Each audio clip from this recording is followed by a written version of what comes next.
Yeah, you know what time it is. Come brawl with them boys of the fall. Covered in gray and scarlet, massive, stiff arms to your jaw. We breaking it. We sick of seeing you clowns with the crown. We taking it.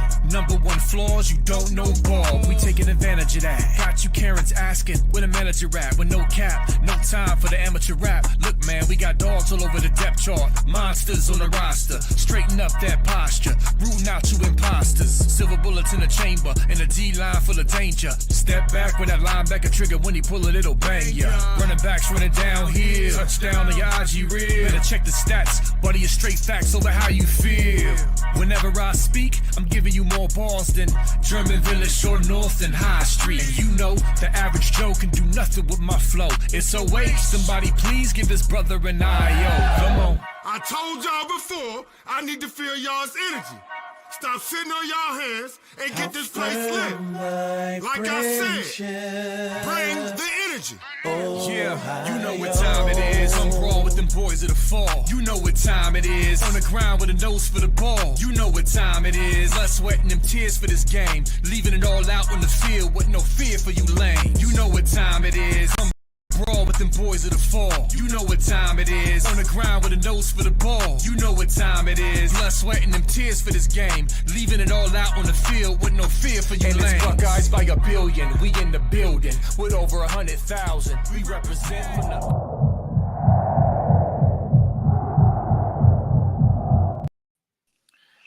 What's up, everybody? What's up? What's up? Here it is. Third straight podcast, reacting to a third straight playoff win. So beautiful. It's so beautiful. Buckeye Nation is buzzing. The haters are just besides themselves, just pulling out all the stops to try to stop our happiness. We're going to get into all of that. But yeah, man, me and Funk, we've been talking all weekend, man.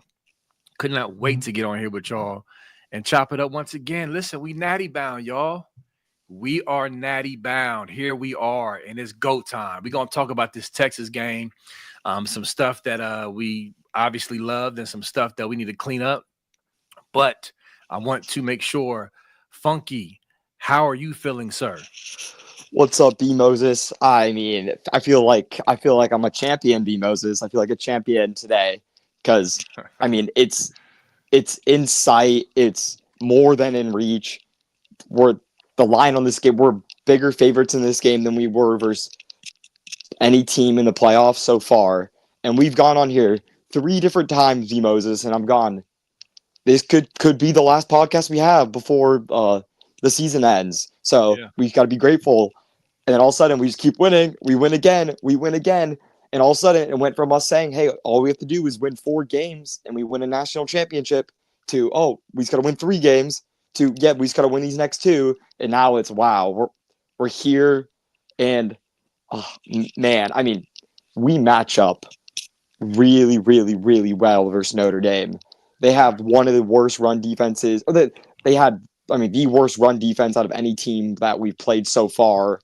They're ranked like 60th in run defense. They're second in pass defense, but I really just think their pass defense is a product of who they've been playing, which has been a bunch of not very good passing offenses. So True. So I don't think their pass defense is actually the second best in the nation. I think Texas is much better. I think Texas had to play a harder schedule offensively, which is saying something because I don't think Texas played a very hard schedule in general. But I mean, they're banged up. I mean, they're injured. They're legit injured on the defensive line and offensive line. They're probably going to be missing 3 starters on the offensive line, and I mean, 2 or 3 on the defensive line. So, I mean, and those are the 2 main positions that Ohio State's struggled with in the games in the last couple of years. So, I mean, man, this seems almost too good to be true. I wasn't at the Cotton Bowl. Couldn't get myself. I wasn't really allowed to go. But my coach gave me the blessings to go to the national championship. So I'll be flying Sunday morning, very, very early Sunday morning, so I can be in Atlanta and be ready for the podcast that Sunday, the day before the game. I mean, it's just so glorious. It's hard to even comprehend that this is happening after what happened on that Michigan game. I remember going on the podcast after the game, and like we talked about how it's still ahead of us, but then in the back of our minds, it's just hard to even comprehend that we would beat the number 7 team in the country, the number 1 team in the country, the number 3 team in the country. I mean, it's just really, really hard to do no matter how you look at it. But hey, we did it. So now he's got to play the worst team we're facing yet. Atlanta's going to be a Buckeye Nation. I'm sure Notre Dame fans are happy to be there, but there's no one.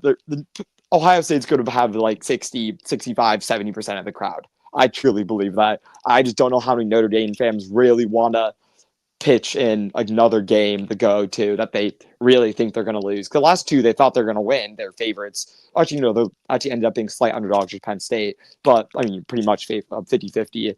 But this game, it's really not 50-50. It's like 80-20. So Buckeye Nation wants to watch a national championship win. So I can assure you, I bet anything on it that Ohio State Nation is going to be there and have the home field advantage, which at this point we realize doesn't really matter since, I mean, Tennessee had home field advantage against us in the first round, right, B. Moses? And then the second round we'd play Oregon at California, and then the third round we'd play in Dallas versus the Longhorns. Basically a home game for them. Just pretty much home game. But yeah, that's all stuff. I've been talking to her a bit now, but yeah, I mean, what an amazing game. I'm just so happy. I mean, just happiness. I'm very happy for everybody on the team. Definitely.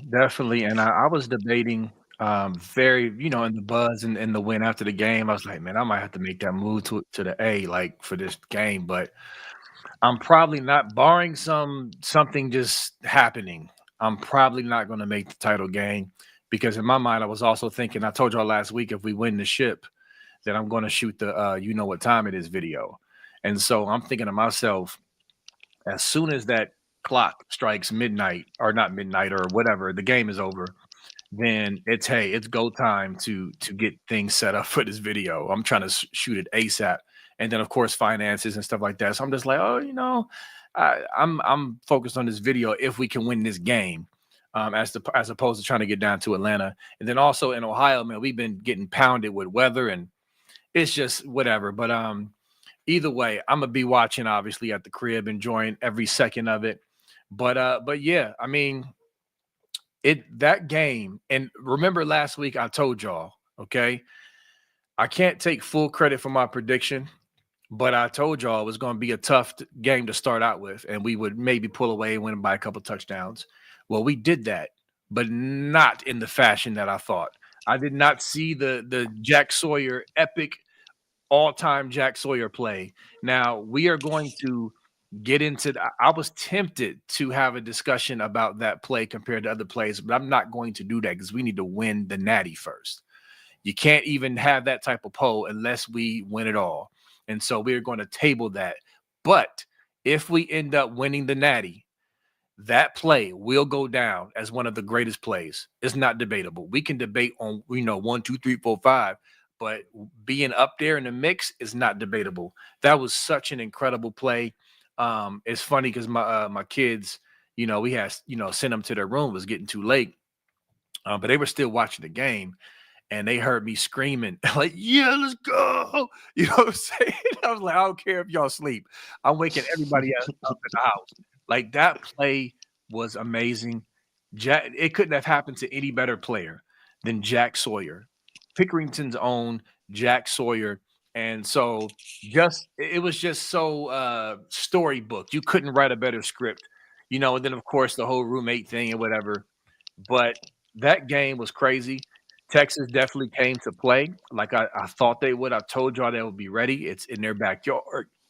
Excuse me. It's in their backyard. They're playing the underdog roll up heavy. They do have a good team. They have talent. They got talented guys everywhere. They've been inconsistent this year, but they're going to get up for the Ohio State Buckeyes.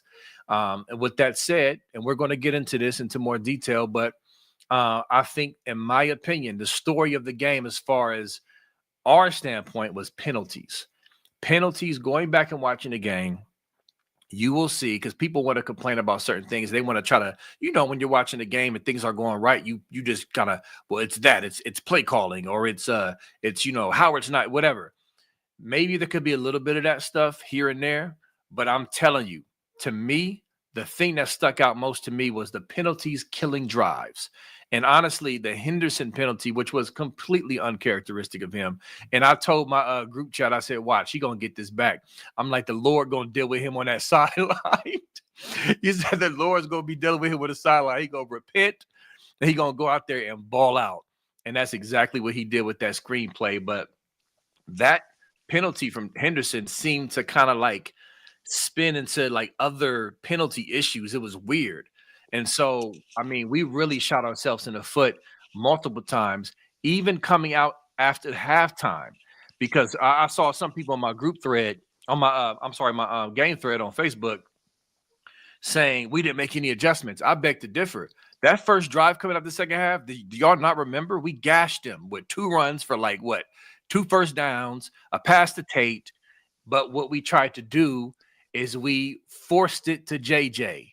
Okay, and Funk, I'm going to wrap this up in a second. I want you to touch on this because I saw so many people. Listen, y'all, one of my goals is to make us all smarter football minds. I'm not making it seem like I'm some John Gruden, like I can just go on a chalkboard and just draw up any play like I'm some Hall of Famer. But I do try to study. I try to be intentional about understanding the game more and more. And so we have to understand when we're going up against an opponent like Texas, they play a soft zone. They sit back in soft coverage in the zone. They have 2 high safeties. That's what they primarily do. They did that, plus they bracketed JJ. I posted a picture, which has went viral, of basically showing the bracket coverage on the all-22 or from the overhead, where it had a safety back and 2 corners just surrounding JJ. They were doing that most of the night.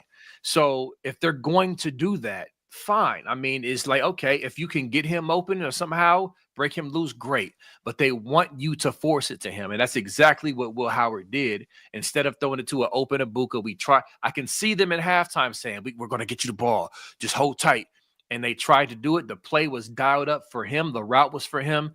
And they had something. They schemed it up perfectly. So I'm saying that to say, when you're watching the game, you got to understand the opponent, what they're doing. And sometimes you just got to, just take what the defense is giving you. But either way, I'm going to stop right there. What did you think about the game, the penalties, what we were doing on offense? That's my take as far as a kind of a brief summary of what I felt like the prevailing thing was on what stifled us in this game. But I wanted to get your thoughts, Funk. Yeah, I want to talk about the freaking Jack Sawyer play again, but not let's do it. Yeah. Not the play of Jack Sawyer, but the 4 plays before that. On the 1st and goal on the 2-yard line, Jack Sawyer absolutely destroys his man and blows up. I'm not sure if it was an RPO or something, but he pushed his guy back 4 or 5 yards where he almost got a sack on that quick pit play that ended up being a PI on or Matthews. Yeah. Then it sets up 1st and goal on that. And then again, on the 1st and goal, he just destroys his man. Same with other people, but Jack Sawyer just absolutely destroys his man on that 1st down run. Then that 2nd down run, he just destroys his man again. He doesn't end up making the play because they ran it to the other side. But, I mean, Jack Sawyer won his 3 reps in a row. And then on that 3rd and goal on the 7 of their 8, Jack Sawyer gets to the quarterback and deflects that pass. So he and then obviously on 4th down, he did what he did. But Jack Sawyer literally single-handedly that game, or pretty much single-handedly, ended Texas season. I haven't seen something as dominant as that since like Chase Young versus Wisconsin in 20 or whatever year that was. I mean, that's what it reminded me of. It's where we're just a defensive end just destroyed hopes and dreams of a whole entire program. And that was an NFL offensive tackle that he was doing that against. And when it mattered most, man, he stepped up. It's just I just don't know where this production was for multiple years for him at Ohio State. It's a miracle to me that how he didn't just have just monster seasons. Because I don't know what's different. I truly don't know what's different from these playoff games that we're playing defensively to the first 12 games that we played. Because somehow Jack just wasn't able to get to the quarterback. He was always just like a tick off. Even though he was leading, he was like top 3 in win rate. Like I think he had the most pressures, but for just some reason he wasn't able to get to the quarterback. Him and JT, sorry, we're struggling getting to the quarterback. But all of a sudden in the playoffs, they are both just a tick faster and just getting to the quarterback and just creating absolute havoc. I'm going to get this stat wrong maybe, but I'm pretty sure they have 10 total sacks in the playoffs together. Just JT and Jack Sawyer combined, which is, I mean, that is absolutely insane. It's somewhere it's posted. I'm pretty sure it's 10. But I mean, that's insane. That's 3 sacks a game. That's a sack and a half each game from them over that. And that's otherworldly good. And I mean, you're totally right. We were so much better than Texas, and people can complain about the play calling. And I don't think it was a great play calling game. And I don't think Will Howard played great. And I don't think our wide receivers played great. I think they played good. I think Will Howard had a good game. And I think the wide receiver, good, not great. And same with the wide receivers. Like they just didn't play as great as they were playing versus Tennessee or Oregon, which is fine. Like you can't play super elite every single game. We know that. But they played good and good enough to win the game, first of all. But when you get all those penalties, I mean, it's hard. Play calling in general is a really hard job to do. It's especially a hard job to do when you get when it's 1st and 20 and 2nd and 15.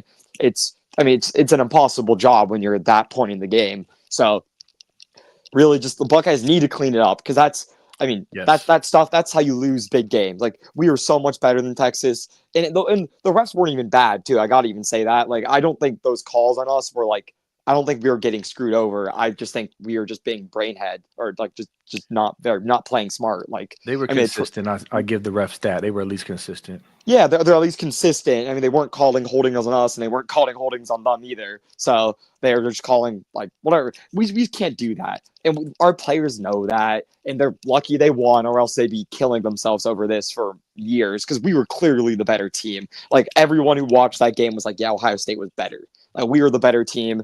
And I like how the score really represents that, because when we look back at the score in 10, 15 years, ain't nobody going to remember what was actually happening. Everyone's just going to remember we beat them 28-14. We must have killed them. So I love it when that happens. It's the player of the game that I don't think people, or maybe people are talking about it a lot, but Quinshon Judkins was so good yesterday. Yeah, he was good. Man, I know Trayvon did the nice stuff and got that 75-yard screen pass for a touchdown. And I mean, Trayvon proved also that he was, I think he's the best running back in college football. I don't really care about for that, where the Boise State kid, I always have a hard time putting a group of 5 kid over a power 4 kid. I just do personally. I think the level of competition is just way, way different. And I mean, Trayvon's explosion, he's Jahmyr Gibbs. He's Jahmyr Gibbs, but a better pass blocker. I mean, that's what he is. Yeah. And then you see Quinshon, and then I want to give Quinshon his flowers. Quinshon put his nose to lit up a guy on that outside block, and then Quinshon ran like a tank. There's so many plays that was like, oh God, running the ball on the wire. It was like 2nd and 9 or second and goal on the 9, and just I'm like, oh no, why are we running up the middle? And then Quinshon breaks 3 tackles and just falls into the end zone. I'm like, oh, let's go. Touchdown. But he was a dog. Quinshon was an absolute dog yesterday. Yes, I think he was the highest graded PFF running back. I know PFF isn't isn't the best to look at, but it still means something. But that was just, and people I appreciate him, because he's not getting probably as much flowers as he would be getting 20, 30 carries a game at another school. But this is why he came to Ohio State. He knew he wasn't getting as many carries. He knew he won't be getting much yards or touchdowns. But one thing he didn't, we promised him, was he's going to save his legs, and we're going to be able to win football games. And that's what we're doing. We saved his legs, and he's putting us on his back and winning us football games. Because he was real good versus Oregon too, and really good versus Tennessee. He had multiple touchdowns versus Tennessee. I think a touchdown or two versus Oregon. Or at least a bunch of big runs versus Oregon. And then versus Texas. Did he have 2 touchdowns? Yes. Yeah, where he had Yep. 2 I think he had 2 touchdowns. 2 touchdowns, and I mean, it's a bunch of big plays. Nothing. I mean, wow. Our team's good when Carnell Tate can drop a touchdown pass, wide open touchdown pass, and then I mean, I was so mad. Obviously, I'm sure everyone was, but then the next play, we just run it up the middle and score a touchdown. Like that's such a good feeling because Carnell Tate was forgiven. So. Yeah, for sure. And real quick, Buck Vader. Yes, shout out to my homie Dev from Buckeye Boys. I'm rocking the shirt today. You see this right here, Buckeye Boys. Make sure y'all subscribe to their YouTube channel. Boys is with a Z. Great guys, great dudes, great content. They hold it down for me and vice versa. You know what I'm saying? So wanted to show them some love. They played my song out at the Parents Tailgate in Dallas, as Buck Vader said, which was incredible. Great dudes, man. So I just wanted to shout them out and say thank you once again for that. But to your point about us being so much better than Texas, I agree with that. But my concern before the game was more intangible, was more, college football. It's college football. Stuff happens, and an underdog, all that crap. I didn't account for it'll come in the form of penalties and stuff like that, but that's what happens. And so, so with that said, to me, I have not seen this team all year have back-to-back games where they were just awful in one area. They seem to always correct it. So the penalties, I just don't see that being a big deal. And remember, y'all, this was pretty much an away game. Like when we were doing silent count, we were tapping the center and turning the head. Like this was like an away game.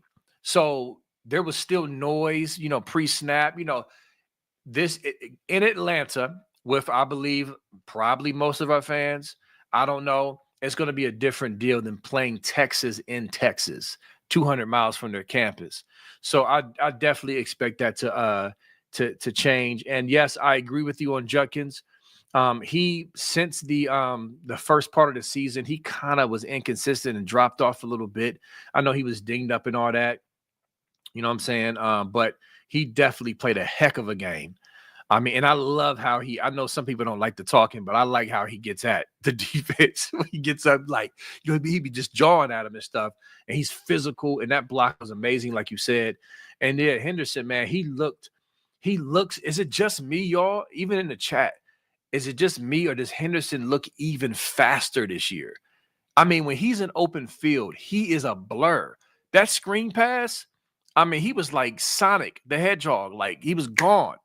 And so, yeah, man, this has been great for Henderson and Judkins. They're saving their legs. Their stats are almost equal. It's a true thunder and lightning situation. They're healthy, knock on wood. They will remain healthy. And so, yeah, it was great. There's so many things we can hop around and touch on, but somebody in the chat mentioned Knowles. And I don't know if y'all heard the quote from him, but it was said that up in the booth that there was something about, about them driving down and about the score, and stuff like that. No, it was like somebody in the media, I think, or something like that. And Knowles was said they ain't get in yet. And that was right before the Jack Sawyer scoop and score. Not Jack Knowles. Jim Knowles has been amazing. Okay. It's been a steady build since he's gotten here of improving this defense that was abysmal before he took over. And one thing I had some confidence in me, even though I was nervous. Don't get me wrong. I ain't going to sit up here like I was just filing my nails like, yep, no big deal before that scoop and score. But I had some level of confidence because we've been so great at goal line stands literally all year. And so when they ran that pitch play, Funky, and I want you to tell me what you thought about this. When they ran that pitch play in real time, I'm like, are you serious right now? Are you serious running this pitch play 5 yards behind the line of scrimmage with our speed? Like, are you kidding me right now? But thank you so much, Sark, for dialing up that play. Now, again, it's kind of it's funny because he was trying to get away from the interior of our line. By the way, McDonald was in there. I love McDonald, by the way. Before the snap, I saw him like this. He was clapping. He was like, yeah. Like, I love that kid. Like, he loves moments like that already. He's not even a starter. Shout out to McDonald. But anyway, that pitch play was a terrible call for Texas, which obviously set up a passing situation, and Sawyer did what he did. Listen, I'm going to talk about that play for a long time. We just got to handle this business against Notre Dame. But I feel like I'm restricted in how much I want to talk about it because we got to finish the deal. But anyway, Funky, I know I'm all over the place today. I'm sorry, y'all. I'm excited. I'm just talking what's on my mind right now. But any thoughts on what I just said, brother? Yeah, but I want to talk about the kind of the tandem with Quinshon and Trayvon, because I was just thinking about it in my head. I was like, how close are they to 1K each? I remember someone asking that preseason, and I was like, no, I have it pulled up right here, but I was thinking, no way they both get 1K. Like, that's kind of really, really impossible, pretty much. Man, Trayvon's at 967 yards for, by the way, 7.3 yards a carry. I mean, whatever. He's 33 yards away from 1,000 yards. Quinshon's at 960 yards at 5.2 yards a carry, which makes sense. Quinshon's he gets put in those more short yardage situations. Right. So like he doesn't really need, most of the time he just needs 3, 4, 5 yards for us to get a first down. But I mean, that's still, amazing stats. So Quinshon needs 40, Trayvon needs 33. And if we beat Notre Dame, they're getting over that for sure. If we beat Notre Dame, that means we are running the ball more in the second half. We're running the clock out. So they're going to get that. And man, Trayvon we're going to miss him. I assume Quinshon's going to go to the NFL because that's what just makes logical sense to me. Could he stay? Absolutely. There's been some rumblings about that, but I don't really care at this point, to be honest with you. I just want to win the next game, and then after the season, we can start talking about that. But if Quinshon leaves and Trayvon leaves, man, our running back, we're really going to miss them because James Peoples is good and Bo Jackson's going to be good. But for a year there when they're freshmen and James Peoples is a sophomore, like that's when we're actually going to realize how good Trayvon was, because Trayvon's going to make millions in the NFL. He's going to be a running back 1. He'll be your fantasy superstar week 1 because he is so explosive. That screen pass, that was one of the most athletic feats I've ever seen from anybody really. Yeah. It was a jump cut. He lost 0 speed. It felt like he was just running. He was playing with a bunch of toddlers. Seemed like he's hitting like, no, it looked like he was hit Usain Bolt top speed while everybody else was in slow motion, because all of a sudden he was in a big pack, and all of a sudden he was like 10 yards in front of everybody. Gone. And people just stopped chasing him pretty much. And that was an amazing read, because if he makes the wrong cut there, that's only like a 20-yard gain. But he hit the right cut there, lost no speed. The safety took a slightly bad angle. And when you take a slightly bad angle in Trayvon, man, he's out of there. He's gone. So, that with the pass block, because you got to remember, these wide receivers, and if these wide receivers go out there and just kind of touch their man and block off their man, and they just let him shed, they probably get Trayvon. That's probably only a 20-yard gain, 25-yard gain. But the fact that these wide receivers stuck to their quarterbacks, finished their blocks, and these linemen ran out there and blocked their guys and really got out there and really hustled, even though there's only like 20 seconds left. Because these are 5-star wide receivers we're talking about. So, blocking their tails off. They're blocking their tails off, and they're holding those blocks, and that set up the touchdown run. Because, that if we don't get that, then this is a different game. It just is. It's a game of small plays. We always talk about the college football games. Really, just a few plays. It's just a few plays. That's one of them. When we got that, I was like feeling good. I was like, okay, this is our game. This is officially our game to lose at this point. Like, so, but yeah. So that's my. I gotta give him. Sorry, you go. Oh no, you're good. No, you giving him his flowers. Absolutely. Yeah, I was giving him his flowers. Those are all great points. Yeah, those are all great points. And it's funny with the Trey Henderson run, the screen pass. If y'all seen the overview, by the way, you watch the regular broadcast during the game, but go back and watch the Sky Cam afterwards. When you do your rewatch, it's amazing. but they showed the two Texas players toppling over each other when Henderson split the hole. I mean, you talk about making cats look goofy. Like, it was like me, like Roadrunner, like crazy. So go check that out. But real quick, Nicholas Rostar, did I say that right? Or Rockstar? I'm gonna call you Rockstar. What is the best way to combat the two safeties? So real quick, I just wanted to touch on this. So when teams are playing two high safeties or cloud coverage or whatever, or Tampa 2, or Tampa right. 2, like that's what most people may know. Even looking at Madden, you can see. But anyway, when they're doing that two safeties, first of all, listen, you take the underneath stuff, what we were doing. You take the underneath stuff with your great wide receivers. You get yak off of that. You could still get big plays if you have really good wide receivers, just getting short stuff, crossers, stuff like that. Also running the ball. If you can dominate the line of scrimmage and run the ball and force them to bring a safety down to account for that run, then obviously things can open up. But here's something else you can do. Here's something I can give you a visual for. In the Oregon game, the second touchdown to Ibuka, what do? We sent 2 routes deep. I don't know if they were just straight out routes or 9 routes, but either way, it was designed to clear the safeties to go after those guys, and Ibuka split the middle. And that's the touchdown where Howard caught him right over his shoulder, boom, because the safeties had to account for the other wideouts. So there's different things you can do schematically against it. However, a really good team like Texas with really good DBs and 2 really good safeties, who some people say was better than our safeties, which I disagree, but they're up there. They're really good. You got to be patient, and you have to don't let them bait you into doing what Will Howard did, which is throw a pick. He even said that before the game. They want to bait you, and he took the bait, but it don't matter. We won. I'm just saying. So anyway, so real quick, I want to go ahead and jump on super chats, and then we're going to talk about Notre Dame a little bit more. Now, listen, we still have a whole nother podcast before the game because the national championship game is on a Monday. So you still got us one more time before the game. So we're going to go into even more depth. I'm going to go back and watch more Notre Dame and all that to give some more in-depth thoughts. But I'm going to give you some preliminary thoughts now as we get into super chats. And so real quick, Mike Green, what's up, brother? Appreciate you, man. Will ND really bring out man-to-man? Listen, I hope and pray they do. Now, somebody in the chat said Marcus Freeman said they're going to mix it up. Okay, sure. Every defensive coordinator is going to say they're going to mix it up. How much percentage are you going to run man and zone? You're not going to tell us that. Bottom line is, I hope they run man because, yes, they have some good DBs. I think Texas DBs is better than ND's DBs, but they're both really good. Either way, you give JJ a chance to get man on man. That's what we want.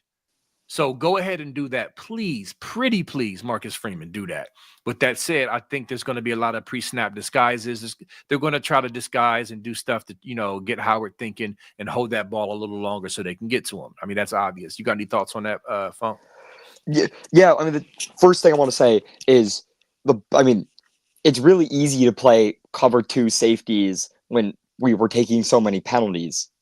Because you can only take the underneath stuff for so long. So when you get way behind the sticks, when you have to force the ball really down the field, I mean, not actually, but you have to do something down the field probably, or big catch and runs. I mean, so it's hard to do that when we're taking these penalties. So we really played into their advantage, that one. And the one thing, because you have to run the ball versus cover 2. When they run cover 2 safeties, you have to run the football. That's what Ohio State has to do. They have to run the football, and it was working. Again, we were running the football successfully. It just, again, you can't take those penalties because you can't run the ball on freaking 3rd and 20. Like that, you just can't do that. That's just exactly that just doesn't make sense. But one thing I have to add is Notre Dame is one of the worst defenses versus the zone run in college football. One of the worst, especially versus the zone run. That I want to underline that because Ohio State has been running the zone run at one of the highest rates of the. I mean, you called for that after the Michigan game. That was you called for that. B Moses, you said we have to run these right. Zone running schemes, right? I'm getting that right? No, I was saying we need to back away from zone running schemes because we're not good at it. We need to run the counter play, which we did, and we've been good. But go ahead and finish your point about that. Yeah, my point. Sorry, I messed up on that. But Notre Dame is one of the worst one of the worst teams versus the zone run in college football. I saw that stat today. They're like I think they're 103rd out of like 143, which is, to me, that was absurd.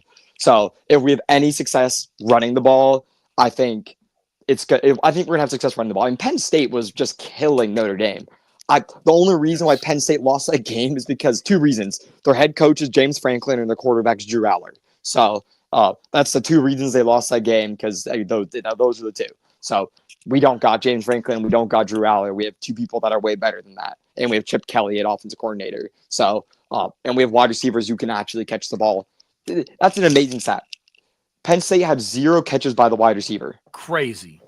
0. Crazy. And they almost won. They should have won, actually. They should have won. Yes. And bro, all right. You just mentioned Chip. We're going to get into that about Penn State as well. Chip didn't have too much for that soft zone, right?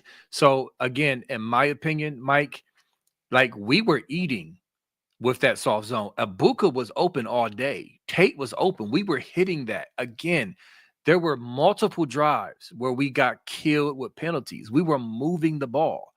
Like, yes, as with penalties comes momentum shifts. And Texas had momentum at a certain point. And yes, their defense was starting to, get pressure. I mean, that's what happens in a college football game. It's like you make goofy mistakes. The other team capitalizes. Here comes pressure. Here comes momentum. But in my opinion, that didn't come because we just weren't, having good play calls per se. The penalties, the penalties really, really killed us in this game. I mean, we really could have got out to a comfortable lead, in my opinion. So there was a lot that was working offensively before we start getting into that penalty rut and whatnot. But let me get another super chat, and then I want to talk about Notre Dame more, and then we're going to talk about the Penn State Notre Dame game, because I'm going to tell y'all how I feel. I told y'all how I felt about Texas. I'm going to tell you how I feel about this matchup as of right now.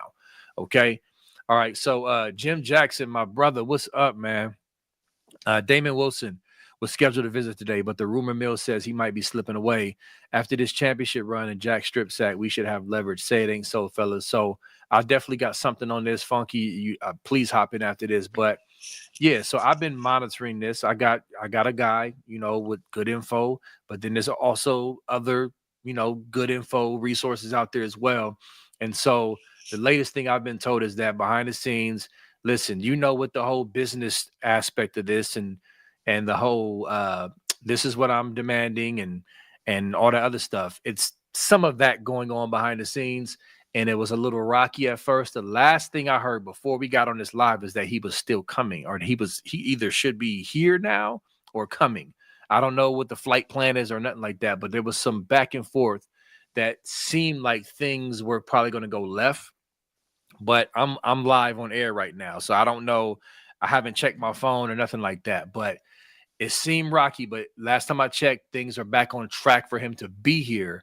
And if he comes, to me, that means it's real, right? Because you work all that stuff. We're not going to waste time and money on you if you're not. He's on campus. Be real. He's on campus. There you go. I was told like as of an hour ago that he's on campus, and I even got a photo. So unless I'm being totally lied to, then he's on campus. No, I believe that because, like I said before we hopped on, he was coming. Like, okay, it's all good. He's coming. So that's a good sign, Jim. You know what I'm saying? But the whole NIL preliminary, like what you're demanding type stuff, is you got to get that stuff straightened out. But yeah, I mean, you're right, man. Like he could fit right in like a glove in this rotation as a starter, most likely, or whatever, the 3-man rotation at DN. Yeah, I would love it, but we gotta see what's up, man.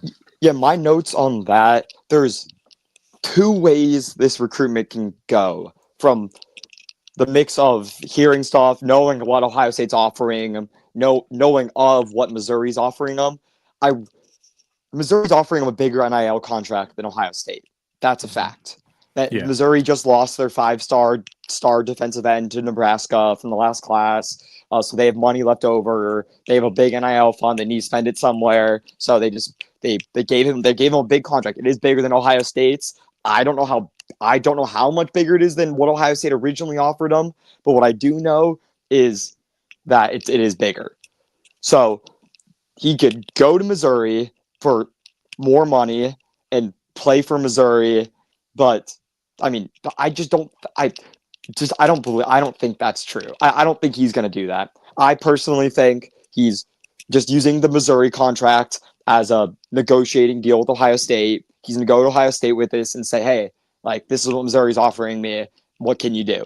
And I think Ohio State will give him an extra, whatever, 100K, 150K, or whatever, give him a little bit of a raise, and he's going to be a Buckeye. I've seen this one play out a lot, and he didn't cancel his visit. He's on campus today. So that's how I would pick this one to end up, because he wants to win too. Like, he's not, he's like, he wants to win, and we just won the national title. And the best part about winning a national title is you're going to get a national title discount with a lot of these kids. People want to play for the team that won a national title. I like that. Ryan Day's the new hot coach. I mean, he's 45 years old. He's going to win the national championship. I mean, we're going to win this game, guys. That's what I'm going to say. We're going to win this game, and we're going to get the national title discounts. Ryan Day is going to be the hot new head coach. Jim Knowles isn't leaving. Chip Kelly isn't leaving. Brian Hartline is going to be here at least next year. So the guys want to come to the Buckeyes. Like, we're like, people, they want to play for us. Same with, Damian Wilson. He just saw what Jack Sawyer did and what JTT's doing. Like, and he knows we have a big open hole at a defensive end, like a nice pass rusher. We have big guys in the middle. We're not going to lack defensive tackles. We never will. Defensive ends, we're lacking a little bit. So I think he knows we need them, and Ohio State knows we need them, and it's a perfect match in heaven. So unless this kid is so unserious about winning football games and wants to chase an extra whatever, like, it's a lot of money that he'd be chasing. It'd be, 100, 200, 300, 400 more $1,000 than what Ohio State's offering. But in the grand scheme of things, 200, 300K is nothing to what this kid could be making in the NFL. If you look at how much people are making now in the NFL, like, this kid could sign a second contract in the NFL for $200 million. So should he really be stressing about a few $100,000 right now? Yeah, I don't think so. But hey, the kid will make his decision that fits his needs the most. But we'll see, because I know he's walking away from a big NIL deal from Georgia too. So I just don't fully believe that this kid is just an NIL kid. So that's why I think the Buckeyes still have a very, very good chance of landing him. And my pick is still on him to become a Buckeyes. And a lot of other insiders across the board agree with me. So yeah, and if he's here, that just gives more credence to that pick. Yeah, because again, like, for sure here. Yeah, exactly. So with that said, to add on to your point, Funky, about more money he can make in the NFL, shoot, more money he can make here. Because even if you come in lower here for the NIL deal, if you come here and ball out in this city, in Columbus, with all the NIL resources we got, the big companies and the donors, bro, like, just come and ball out. You will get paid.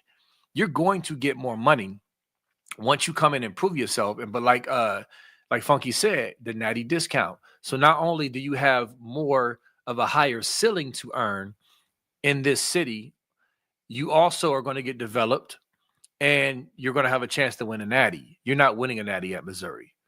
You know what I'm saying? So it's just like, you got to, the 40-year decision versus 4-year decision has to come into play. But at the end of the day, we're going to be all right regardless. You do what you do, Damon Wilson. We would love to have you, but this train going to keep rolling regardless. I just texted my guy who would know, and he responded quickly. He's on campus. Yeah. Yep. Boom. He officially 100% on campus. So. All right. Yep. So, I know we going to roll out the red carpet. I know it's buzzing. You know what I'm saying? Like, you going to look JT and Sawyer dead in the eye, and Kenyatta Jackson and Curry, and just be like, nah, I'm good on y'all. And one thing you also have to realize is we're a lot of NIL. We're going to have a lot of NIL open up with these seniors leaving, because you got to remember what kudos to Kirk Herbstreit. I think he really is changing his ways. Good transition. It started with his him changing the color of his tie for the Rose Bowl, and now he stood up for Ohio State and was like, yeah, people talk about Ohio State spending $20 million. They're acting like they just went out there and bought $20 million worth of players on the transfer portal.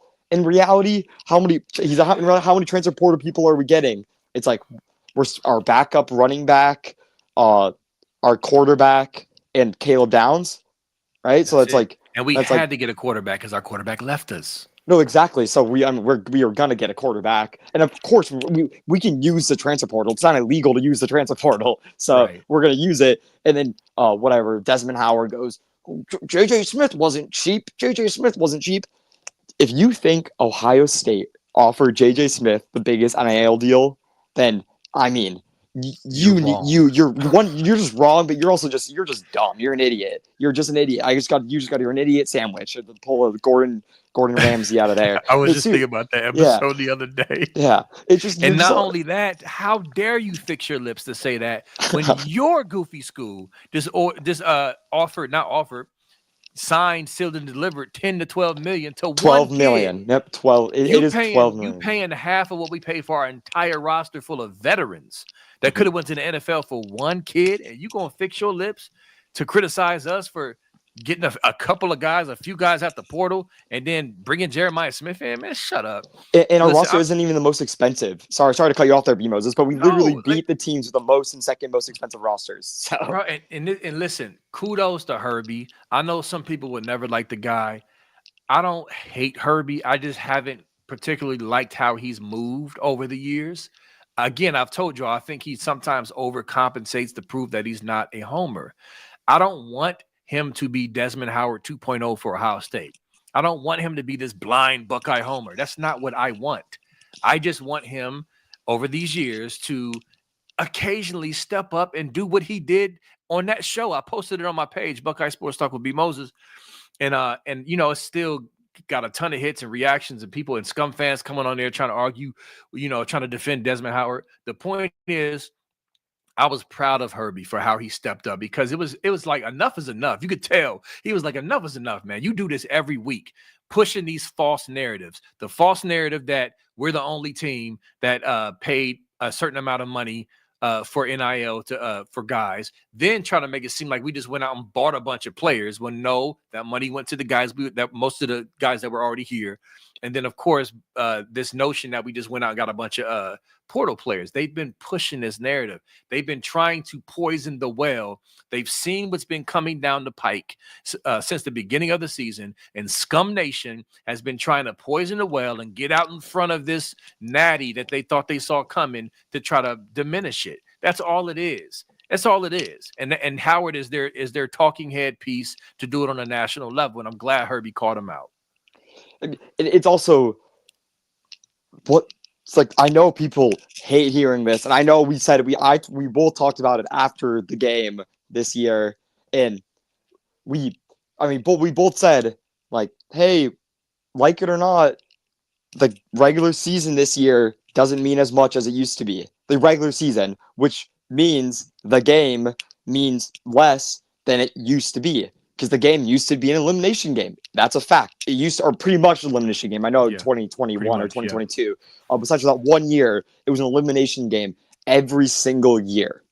So, but this year, and for every year after that, unless they unexpand the playoffs, which they will never do, ever, like it or not, they'll never ever do it. Not exactly. It's just gonna keep going up and up and up and up. So, is that a good thing, bad thing? I'm not going to say it's a good thing or bad thing. I would even argue it's not a great thing. I like the regular season meaning something, but I don't have a vote on it. So the regular season means less. So all these scum fans being like, we beat you guys. We beat this natty means nothing because we beat you guys. Blah blah blah blah blah. Are the Raiders saying that about the Chiefs last year? Right. The Raiders went into Arrowhead and beat the Chiefs last year. Is anyone saying the Chiefs Super Bowl is illegitimate? No one's saying that. And no college football fans are really saying that either. It's really just Michigan fans. Exactly. If Ohio State beats Notre Dame, which we will, that'll be our sixth top 10 win this season, which is the most ever. You know how many wins Michigan had last year? And let's just say their national championship year, 3. They had 3 top 10 wins. By the end of the season poll, they had Ohio State, Washington, Alabama. Right. Ohio State would have 6, double. That's double. So, So talk about a year that's just, we had a way better season they did overall from the new standpoint of winning the big games and having, our team's better than theirs. We would blow out Michigan in 2023, and I didn't even want to hear an argument about that. They got so lucky with playing, I mean, the easiest possible schedule you can ever have. And that was a bad Penn State team. They got to play Ohio State with Cal McCord at Michigan, and they got to play Jalen Milroe in the first round and Washington in the finals. Like, I mean, they can't get more Mickey Mouse than that. And best of all, what would you say? 80%, 90% of college football fans who watch college football, who talk about college football, really think Michigan's national championship at worst is pending.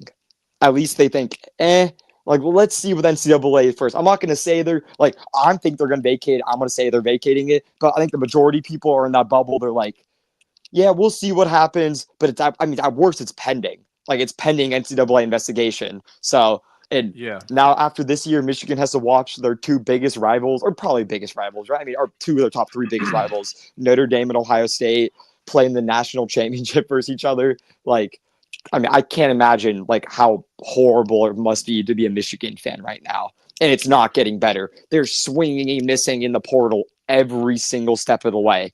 I mean, it's almost embarrassing because I went in here and said Michigan's going to be worse next year unless they hit a home run in the portal. And I thought they would. I'm going to be honest with you. I thought they would. I thought they had money to spend. They had a big open roster, but man, they don't.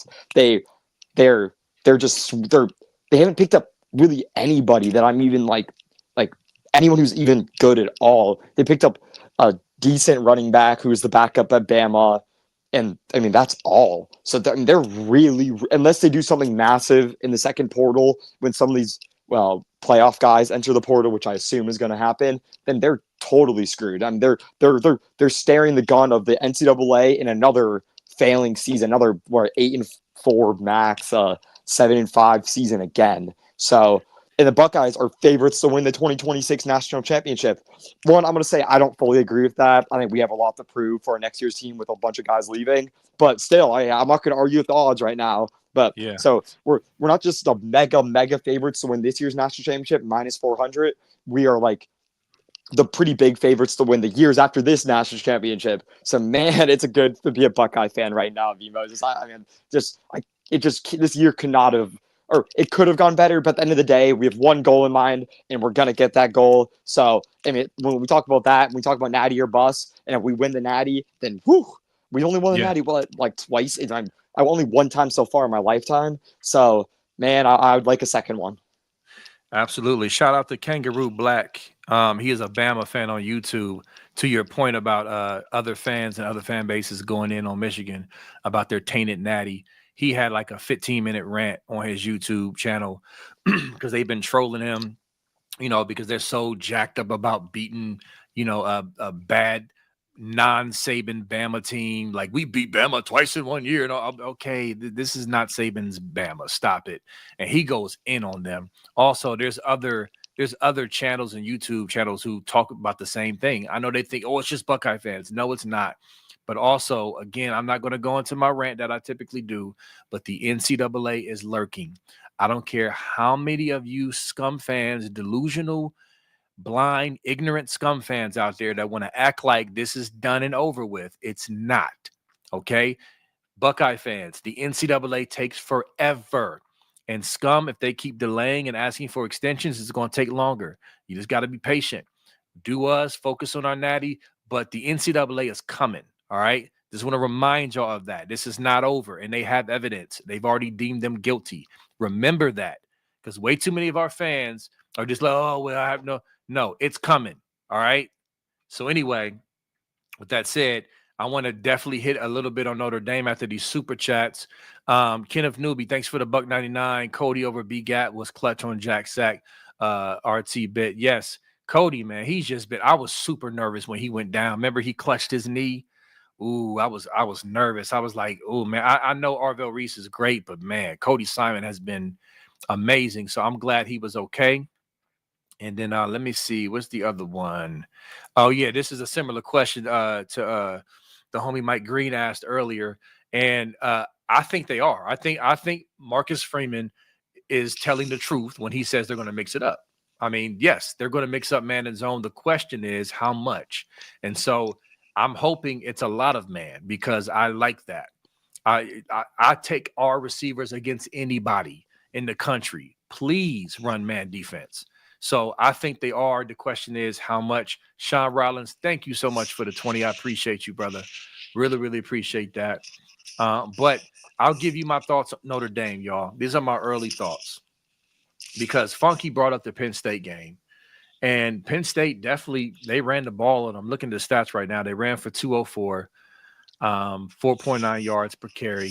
They ran for 204 yards? 204 yards. Oh, my God. Yep. What the heck? I'm looking at that right now. 204, 42 attempts for 4.9 yards per carry.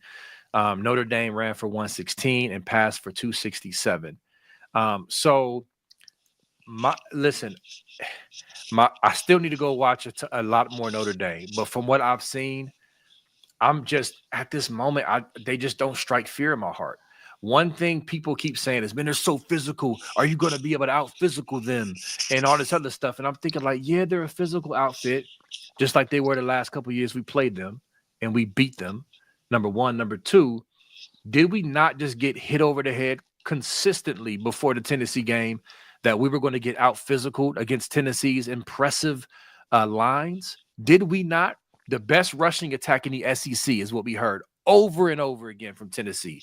Their front seven is deep. Their D-line is the deepest D-line in the country. What do? We smashed them. The same thing with Oregon. Oh, Birch didn't play the first game. He's back. Y'all in trouble now. What happened? Texas, really, really good D-line. They played well. They made some plays, but we emerged victorious. So am I saying Notre Dame is trash and we should just la, la, la, la, la? No.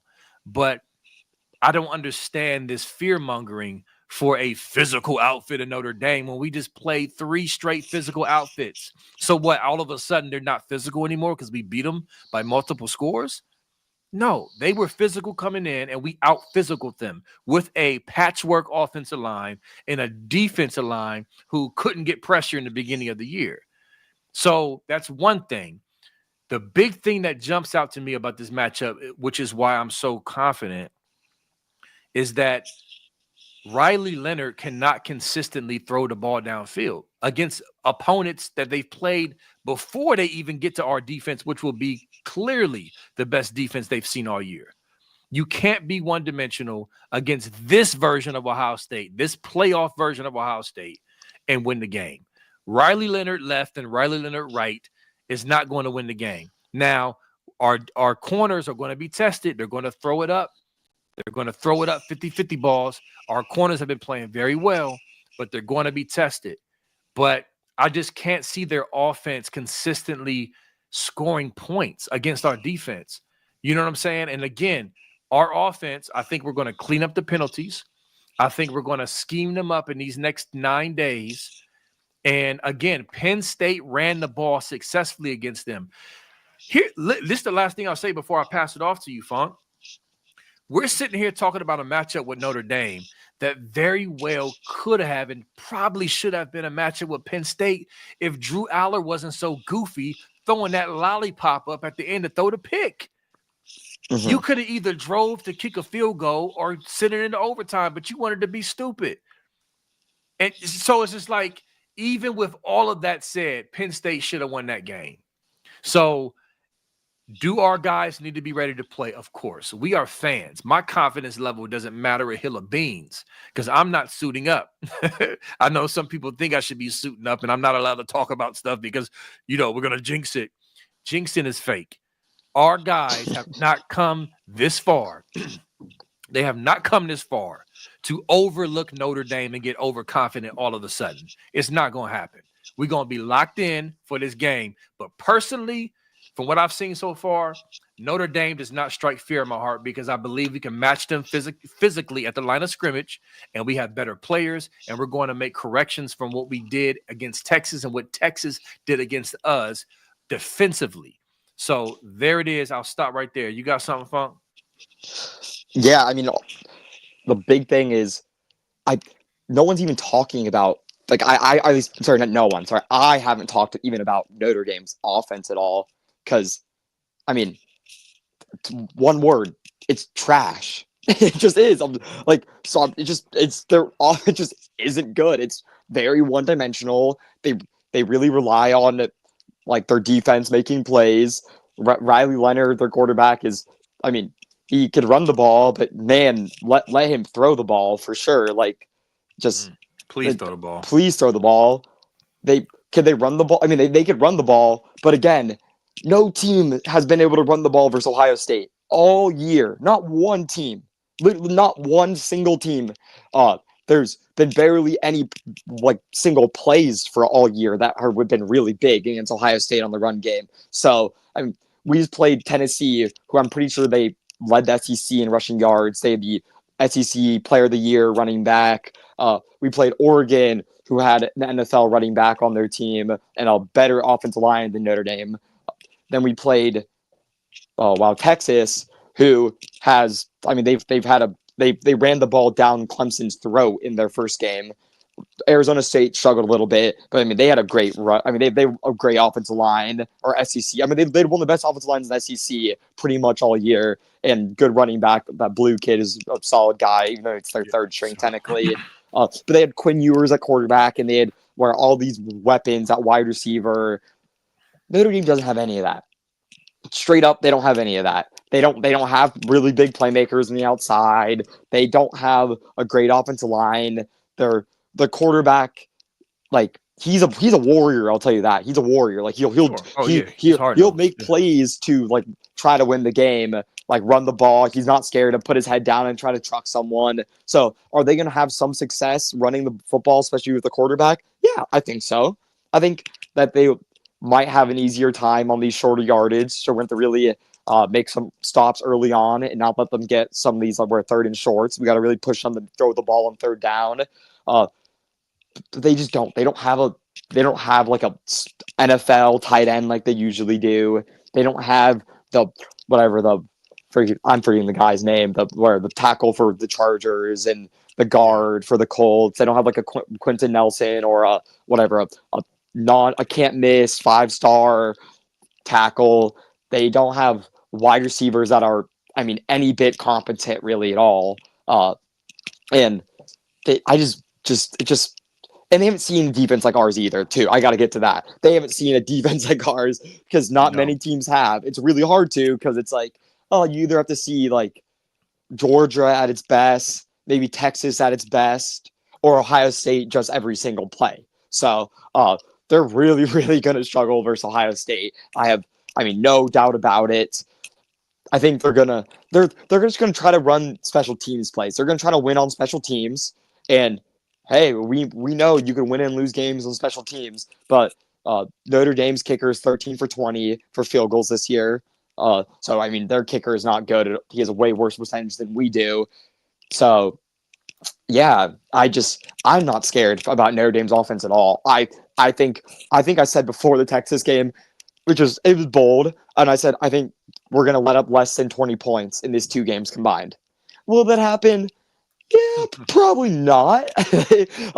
Notre Dame probably scores over 6 points, but I wouldn't be shocked if they don't. I'll tell you that. So, because this game could get ugly quick. The Texas game almost got ugly quick, and this game really can, because I think there's a world where we have success running the ball, and when you have success running the ball, you bring the safeties down, you bring this more safeties into the box, you bring maybe an extra linebacker in there, and right when you do that, you pretty much throwing the white flag, because you either got to find like 3 different Saints to guard J.J. Smith still, or bring 13 men on the field, even though I know Notre Dame likes playing with 10 men. So it's going to be they're going to have to do something that we haven't seen yet, and they're going to have to play by far their best game of the season. I mean, by far and away their best game in the season, and we're just going to have to play like we could play our worst game of the playoffs, and they can play their best game of the whole season, and I still think we win the game.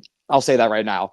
I'm being bold and cocky, but I feel like we deserve a right to do that, because we're playing good football right now. And first of all, I can say whatever I want because I'm not playing in the game. I'm not a coach. Exactly. I'm not getting freaking Riley Leonard ain't watching this, and they're not putting it on the Notre Dame locker room for motivation. But I truly think they don't really stand a chance in the game. And I'll be doing everything in my power for offer to help our defense out. And you'll hear me. Actually, no, we won't, because we won't have a podcast until the following Sunday. So I'll probably have my voice back by Sunday, but I'll try to get on some sort of oh no, I'll do the Humpty Hump dance. I've been practicing, B Moses. I'll let you know that. I was practicing last night, practicing 2 days ago. I was looking up some YouTube videos. Clearly I'm a pretty stiff guy. I'm a long distance runner, so not known for my dance moves, but we're gonna give it our best chance. Yeah. If y'all missed it last week, man, it's listen, I've been getting multiple comments on my Facebook about that, bro. Like, people really want to see that. Like, so we gotta win for that alone. I sent him the video, y'all. I sent him the Humpty dance. For you whippersnappers out there that's too young, look up the Humpty dance, Digital Underground, okay? But yeah, we got to do that for sure. Mike Green, thank you for the $4.99, brother.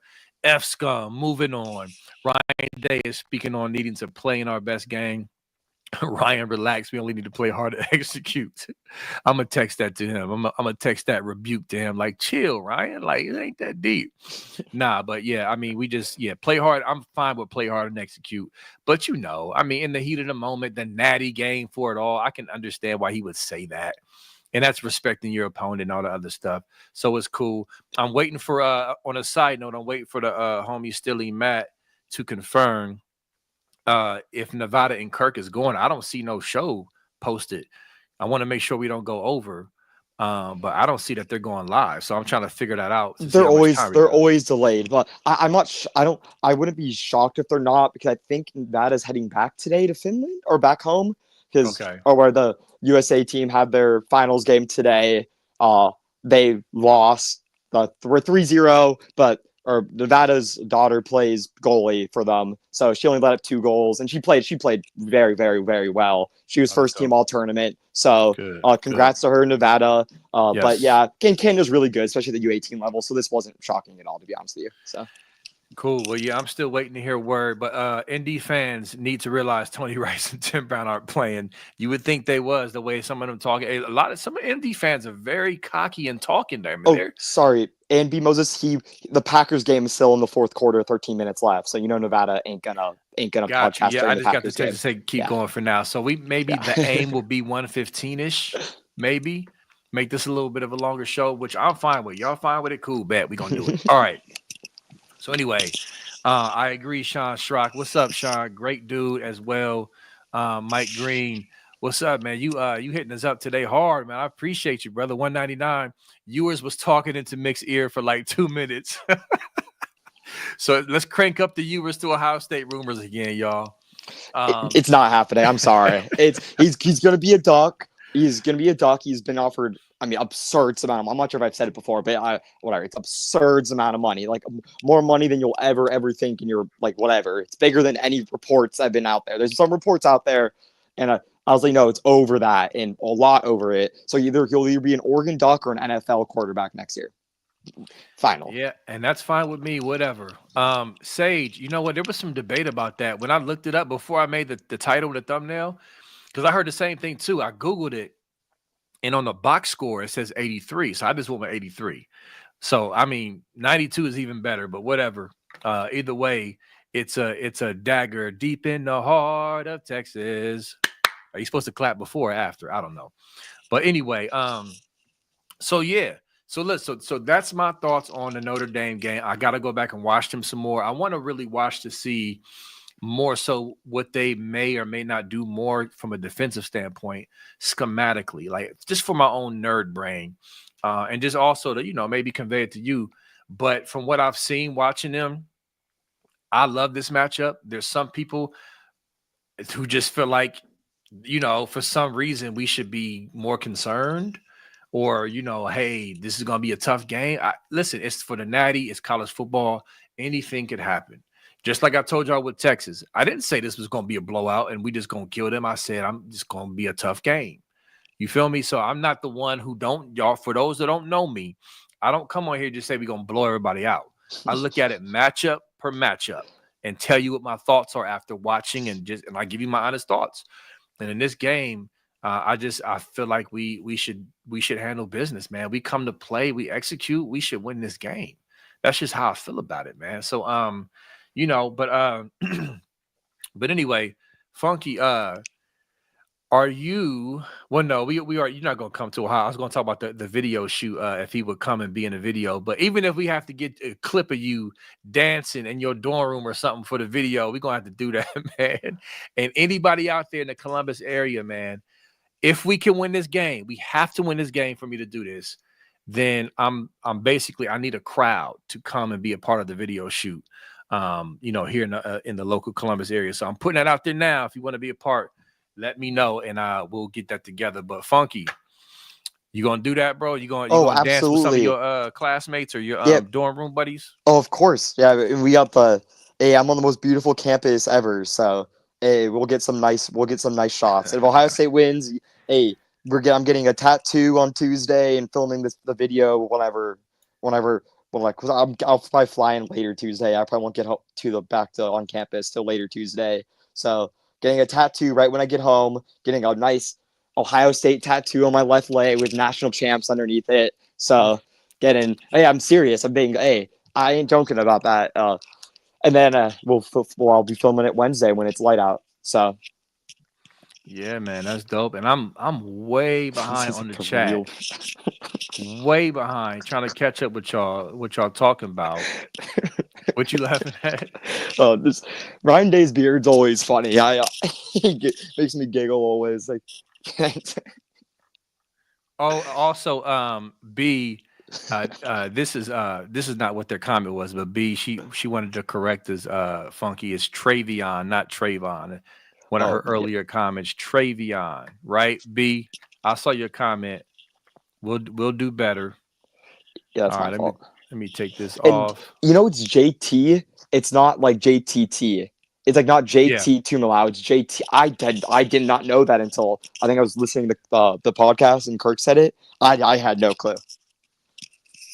Yeah, he came out in the media. I think was it the beginning of this season or last season, and corrected everybody because everybody was saying JTT, but because nobody wants to screw up his last name, Tui Maloau. I've said it so many times now that I can actually get it, but it was definitely tough to do in the beginning when I first saw his name. But anyway, yeah. So I'll end the show with this because I'm seeing the Michigan comments, and it's basically a back and forth warfare right now on social media with Scum fans. They're trying their best to make. There's one meme somebody made where they're looking in the mirror and says, "Get out there and make it about you." That's exactly what they're doing. It's so annoying and stupid. And I'll say this: I think I have the authority to speak on behalf of Buckeye Nation. I'm taking executive authority to say, because this is what I think they're doing. I think they're presenting a false narrative. I don't know if some of y'all know what a straw man argument is. Okay.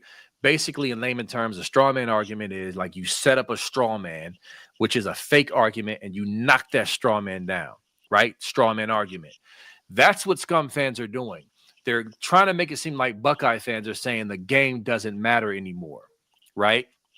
That's not what I haven't heard one Buckeye fan from all kinds, from the Fire Ryan Day types to the Keep Ryan Day, whoever.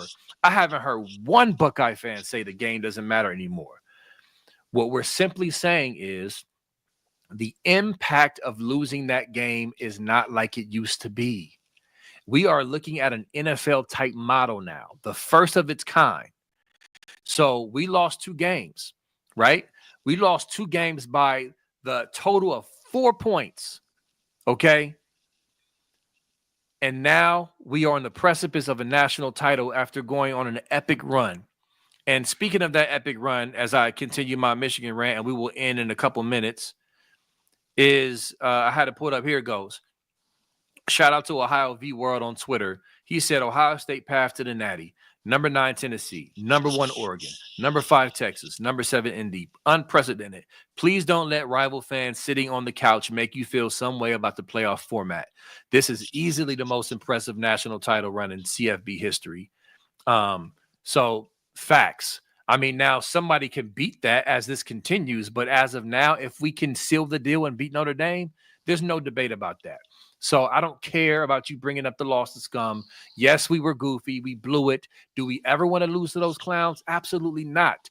And yes, I'm still going to be salty about losing to them, but that saltiness is going to be down here compared to the joy and glee and everlasting glee for winning a natty if we can seal the deal. Kirk Barton has said this. And also my homie Dewan, what's up, brother? If you're watching, he made a good point specifically about the 06 team.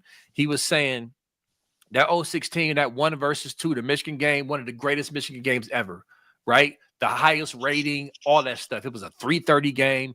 Bo Schembechler died, all that stuff. But guess what? He said the 2016 will never be invited back because they got plastered by Florida in the national title game. Right? Like, so it's not saying that we don't value the Michigan game anymore. It'll always be the rivalry. I'll always want to have, be able to talk trash because we won and all that. But the impact on our season, like it used to be, where it would end our season, kill our season, we would just have to eat that L for 365 days with no chance of redeeming. That's not the case no more, y'all. So that's what we're saying. That's what Buckeye Nation is saying, is that the impact doesn't hit like it used to hit. So we're not about to be sitting here groveling because you beat us 13-10. Nah, we looking at this natty trophy. So go on somewhere, scum trolls. We don't care about you and your 5-loss season, your 8-5 record. My homie Los called him Ocho Cinco. You know what I'm saying? 8-5. That's all I got to say about that. Any last words, Funk? Yeah, I mean, my last rant is going to be like what the Michigan game is. It's the most important regular season game, and I got to underline that it's the most important regular season game of our season, pretty much every year. But the most important games of our season is the quarterfinals, the semifinals, national championship, or really the first round, the quarterfinals, the semifinals, and the national championship. Those are the 4 most important games of the season. Yeah, that's a fact.